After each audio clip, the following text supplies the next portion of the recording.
कक्षा के बच्चों, 5वीं कक्षा के छात्रों का मैं 5वीं कक्षा के छात्रों का मैं स्वागत करती हूँ। आपको 4वीं कक्षा तक आपको हिंदी यह विषय नहीं था, लेकिन 5वीं कक्षा में आपको हिंदी यह विषय नवीनतम तौर पर है। और मैं श्रीमती ठाकुर मैडम ऋषि केंद्र विद्यालय की शिक्षिका आपको 5वीं कक्षा का पहला पाठ, जिसका नाम है नंदन वन, वह सिखाने वाली हूँ। बच्चों, यह जो पाठ है वह चित्ररूपी पाठ है और इस चित्ररूपी पाठ में आप सबको कुछ चित्र दिखाए गए हैं। जैसे कि यह एक जंगल का सुंदर सा चित्र है और इस जंगल के सुंदर से चित्र में आप सबने देखा होगा कि 3 पेड़ पृष्ठ क्रमांक 3 पर दिए गए इस सुंदर चित्र में आप देखो तो चित्र में सुंदर से 3 पेड़ हैं और जंगल में यहाँ बहुत सारे प्राणी आप सबको दिखाई दे रहे हैं, पशु और पक्षी।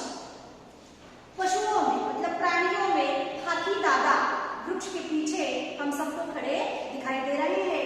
हाथी दादा एक स्मरण शक्ति वाला, बुद्धि वाला एक बड़ा सा पशु होता है, लेकिन वह हम सबको यह बात बता रहा है कि कतार में चलो, पंक्ति में चलो। बुद्धिमानी और स्मरण शक्ति का यह हम सबको सिखाने वाला, स्मरण शक्ति वाला, बुद्धिमान वाला, बुद्धिमानी जो है वह पशु है। हाथी दादा हम सबको बता रहे हैं कि हम सबको कतार में चलना चाहिए। और वैसे भी हम अगर इस बात का विचार करें कि अगर हाथी दादा कतार में न चलते हुए वह इधर उधर उधम मचाते हुए अगर चले तो आप सब कल्पना कीजिए कि किस तरह से वे जंगल में उधम मचा देंगे और छोटे बड़े पशु, छोटी बड़ी जो मृदुल घास होती है उसका क्या होगा, यह हम विचार इस पर करेंगे।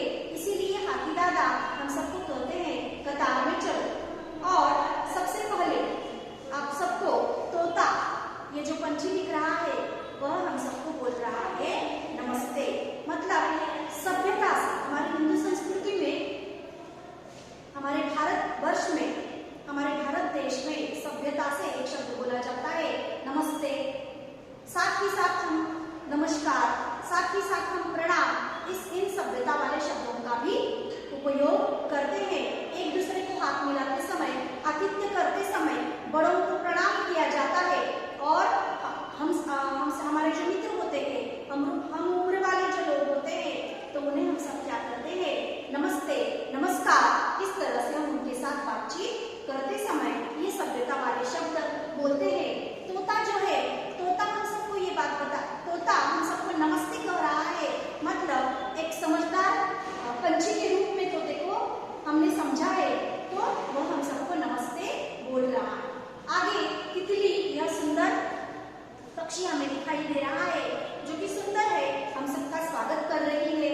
और साथ ही साथ तितली के पास ही खरगोश जो मृदुल मुलायम घास पर हम सबको दिखाई देता है, इधर उधर धूम मचाना, इधर उधर उदलना, इधर उधर उछलना उसका स्वभाव होता है और कभी एक जगह पर नहीं टिकता। और खरगोश हम सबको नाचो गाओ, आनंद से नाचो गाओ, इस तरह हमें बता रहा है। आगे आपने देखा होगा कि उसी चित्र में लोमड़ी दी गई। लोमड़ी धोखेबाजी वाली उसकी कहानियां वैसे तो प्रसिद्ध है, लेकिन इस चित्र में वह हम सबको बता रही है हम सब साथ है। मतलब जैसे कि आपने छोटे बच्चों वाला कार्टून देखा होगा तो उसमें मोगली का कार्टून देखा होगा, उसमें भेड़िया लोमड़ी आपने देखी होगी जो कि अकेला नाम। अगर नहीं देखा है तो आप सब बच्चों को देखने की अगर इच्छा है तो वो कार्टून आप देख सकते हो। तो भेड़िया मतलब लोमड़ी या हम सबको, हम सब साथ है यह बता रही है। और साथ ही साथ हाथी दादा हम सबको कतार में चलो यह कहते।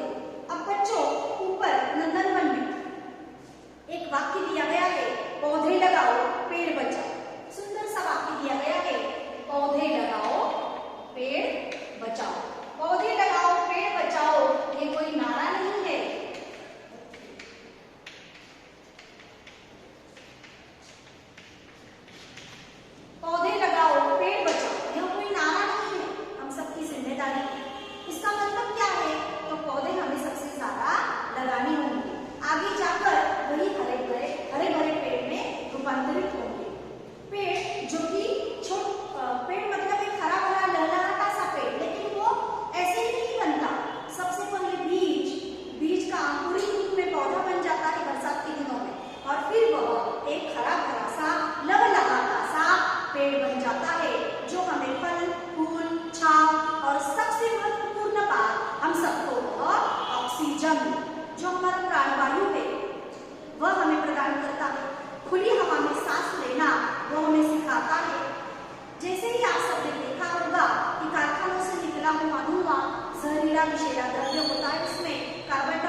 ऑक्सीजन मतलब हमारा प्राणवायु जिससे हमें मिलता है, वह अगर हमें प्रदान होना है, मिलना है, तो आप सबको क्या करना होगा, ज्यादा से ज्यादा ऑक्सीजन की मात्रा अगर पानी है तो आप सबको क्या करना होगा, ज्यादा से ज्यादा पेड़ पौधे लगाने होंगे, जो कि आगे जाकर आपकी सुरक्षा की जिम्मेदारी लेंगे, सच्चे मित्र बनकर ऑक्सीजन प्रदान करते हुए खुली हवा में सांस लेना आपको सिखाएंगे और एक लहलहाता सा पेड़ जो कि फल फूल छाव आप सबको ज्यादा से ज्यादा देगा, प्रदूषण से मुक्ति दिलाएगा और आगे जाकर हम सबका एक सच्चा मित्र जीवनदाता बनकर हम सबके साथ रहेगा।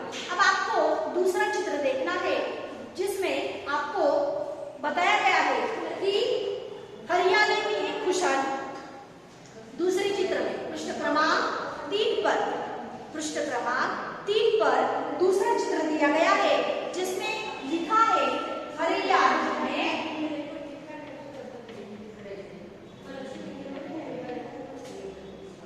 खुशहाली है।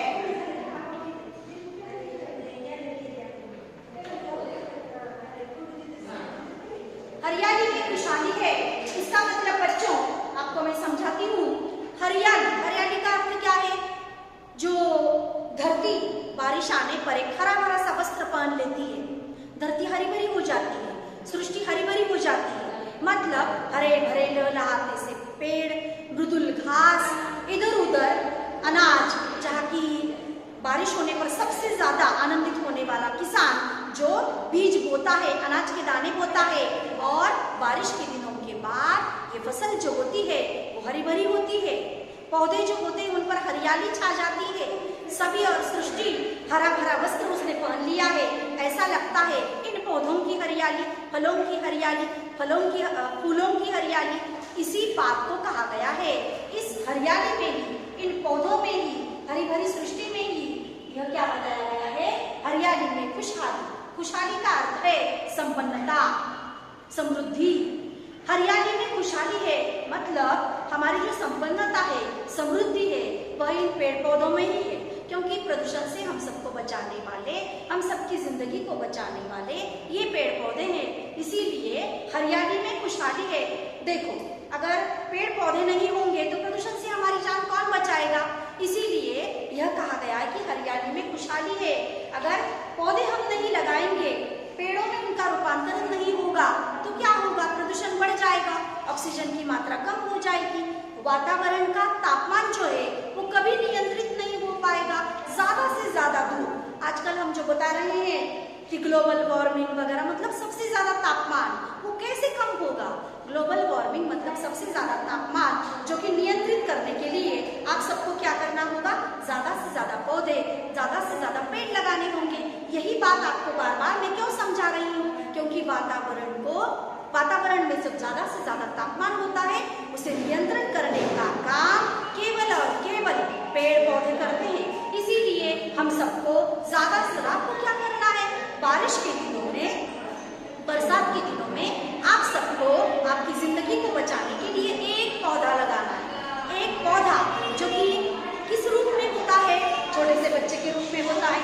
आप सबने, आपके माता पिता आपकी किस तरह परवरिश करते हैं, किस तरह आपका प्रबंध करते हैं, आपको छोटे से बड़े हो जाने तक किस तरह आपका प्रबंध व्यवस्था करते हैं, उसी प्रकार सिर्फ उसे लगाना नहीं, आगे जाते हुए उसे सिर्फ शोभा के लिए नहीं लगाना, उसे देखना है, सींचना है, संवर्धित करना है और आगे जाकर जब वो पेड़ में रूपांतरित होगा तब वह एक बड़ा सा लहलहाता सा सुंदर सा पेड़ बन जाएगा, जो आपको हरियाली के साथ धूप, छांव, फल फूल और साथ ही साथ सूख जाने पर वह हम सबको लकड़ी भी प्रदान करेगा। देखो, अगर पेड़ नहीं होंगे तो हमें धूप से हम खुद की सुरक्षा नहीं कर सकते।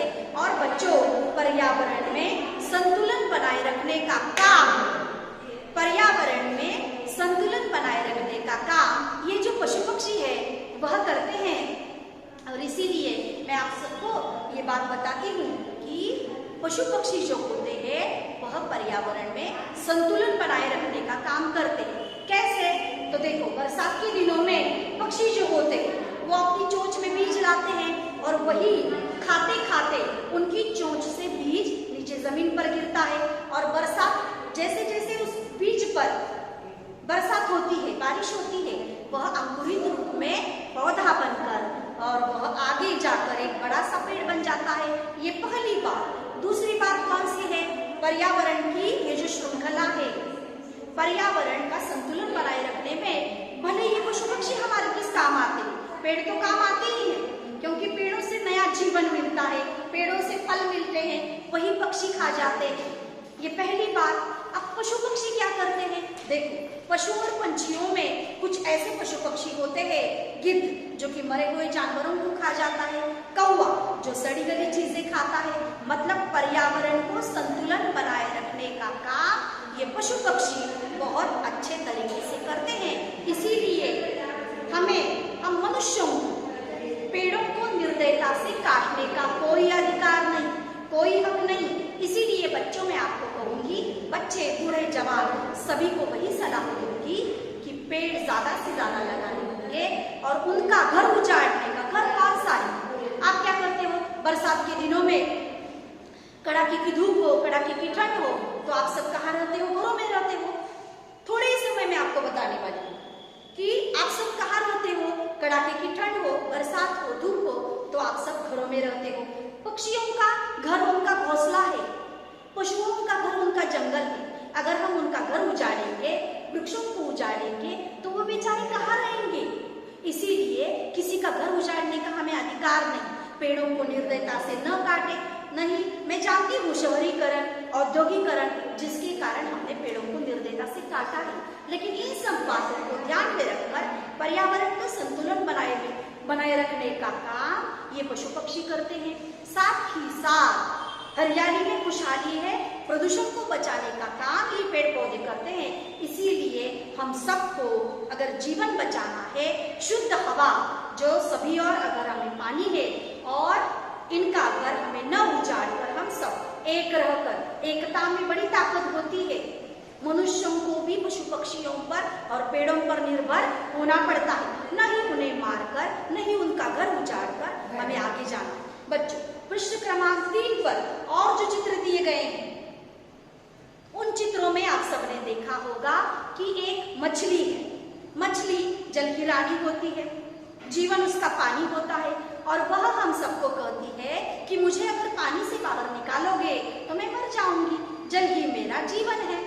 मतलब पानी ही मछली का जीवन होता है। आप सबने उस चित्र में देखा होगा, पृष्ठ क्रमांक 3 पर एक सुंदर सा चित्र है जिसमें आप सबने देखा है कि मछली कहती है जल ही मेरा जीवन है, जल का हमें संवर्धन करना है, जल को हमें अच्छी तरह से उसका उपयोग करना है, दुरुपयोग उसका टालना है। किसी भी बात की अति को हमें टालना ही चाहिए बच्चों। अति सर्वत्र वर्जयेतम, मतलब किसी भी बात की अति को हम सबको टालना चाहिए। मछली कहती है पानी ही मेरा जीवन है। उसके पास ही अगर हमने देखा तो एक मगरमच्छ दिखाई देता है। मगरमच्छ जिसे देखकर हमें डर लगता है, वो भी पानी में ही रहता है। और देखो उस चित्र में अगर आपने ध्यानपूर्वक देखा होगा तो उस चित्र में एक बारहसिंगा आप सबको दिखाई दे रहा है। बारहसिंगा पहाड़ के पीछे खड़ा है, पहाड़ के पीछे खड़ा है और ये यहाँ एक सुंदर सा झरने का चित्र है। झरना कलकल आवाज करते हुए मधुर सा गीत गा रहा है, ऐसा लगता है, और वह नीचे पानी की तरफ मुड़ रहा है, नदी की तरफ मुड़ रहा है, जहाँ उस प्रवाह में, उस पानी के प्रवाह में बहुत सारे प्राणी, पशु और पक्षी पानी पीने के लिए वहां आ गए। उन्हें भी तो प्यास लगती है, बूंदों की, बरसात की, नदियों का पानी पीकर वो अपना जीवन बिताते हैं, तृप्त हो जाते हैं शीतल पानी पीकर, जल पीकर। इसीलिए जल को बचाना है, प्राणी पक्षियों को हमें संवर्धित करने के लिए जंगलों को, पेड़ों को नहीं काटना है। मगरमच्छ पानी में दिखाई दे रहा है, बारहसिंगा पेड़ के पीछे खड़ा है, बाघ यहाँ दिखाई दे रहा है, मतलब, और साथ ही साथ बगुला पानी में खड़ा आप सबको नमस्कार बोल रहा है। भारत देश की ये सभ्यता है कि हम सब, हमारे जो उम्र वाले लोग होते हैं, साथी होते हैं, तो वह हम सबको सभ्यता वाले ही बोल, मतलब नमस्कार करते हैं। अपने से जो बड़े होते हैं उन्हें हम सबको प्रणाम करना चाहिए, हमारे हम उम्र वाले जो होते हैं उन्हें नमस्ते करना चाहिए। ये 2-4 शब्द भी आपको यहाँ से मालूम होते हैं। बगुला जो है वो नीचे पानी में अपना भक्ष्य अपनी शिकार ढूंढ रहा है। छोटी छोटी मछलियां वो खा जाता है और भालू भी वहां खड़ा दिखाई दे रहा है। पानी में आप सबको एक भालू दिखाई दे रहा है जो कि छोटी बड़ी मछलियां वो भी खा जाता है। उसके पास ही एक मगरमच्छ आप सबको दिखाई देता है। मतलब यहाँ बैठा हुआ और दिखाया गया उस चित्र में प्राणी हम सबको यही बात बताता है, हम सब साथ हैं, नमस्ते, आपका स्वागत है, कतार में चलो, पंक्ति में चलो।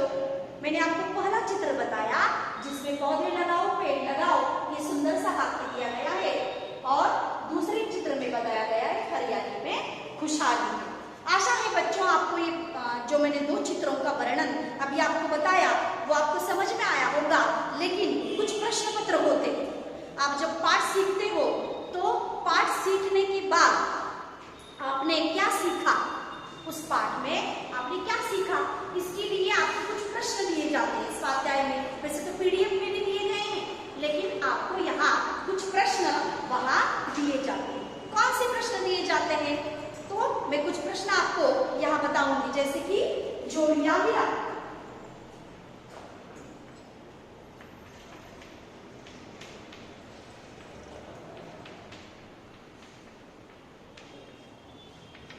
जोड़ियां मिलाओ, साथ ही साथ एक वाक्य में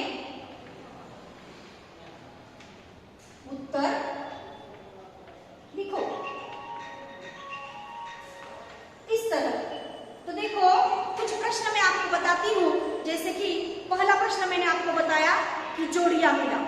तो कौन सी जोड़ियां होती है, तोता, वह क्या कह रहा है, तोता बोलता है नमस्ते। बगुला नमस्कार, हाथी कतार में चलो। अब एक वाक्य में उत्तर लिखो, इसलिए कौन से सवाल होते हैं, जैसे कि जल ही जीवन है, कौन कह रहा है, कतार में चलो, ऐसा कौन कह रहा है। अथवा जंगल में कितने वृक्ष दिखाई दे रहे हैं, पेड़ के पीछे कौन सा पशु खड़ा है, और साथ ही साथ पहाड़ी के पीछे कौन सा पशु खड़ा है। अथवा लोमड़ी हम सबको क्या कहती है, लोमड़ी हम सबको कहती है हम सब साथ है। मछली हम सबको कहती है जल ही मेरा जीवन है। बगुला हम सबको क्या कर रहा है, बगुला हम सबको नमस्कार बोल रहा है। चिड़िया, चिड़िया हम सबको क्या कह रही है, चिड़िया हम सबको नमस्कार बोल रही है। इस तरह के कुछ सवाल आपको प्रश्न पत्र में होंगे, आपकी परीक्षा में होंगे। आशा है बच्चों इन प्रश्नों के उत्तर ढूंढकर आप अपनी कॉपी में उसे एक बार लिख लीजिएगा। और आशा है कि आपको यह पाठ पसंद आया होगा। अगले पाठ तक मतलब बूंदे कविता जब मैं आपको सिखाने वाली हूँ, तब तक आपकी प्रतीक्षा में मैं और मेरी प्रतीक्षा में आप रहिएगा। नमस्ते।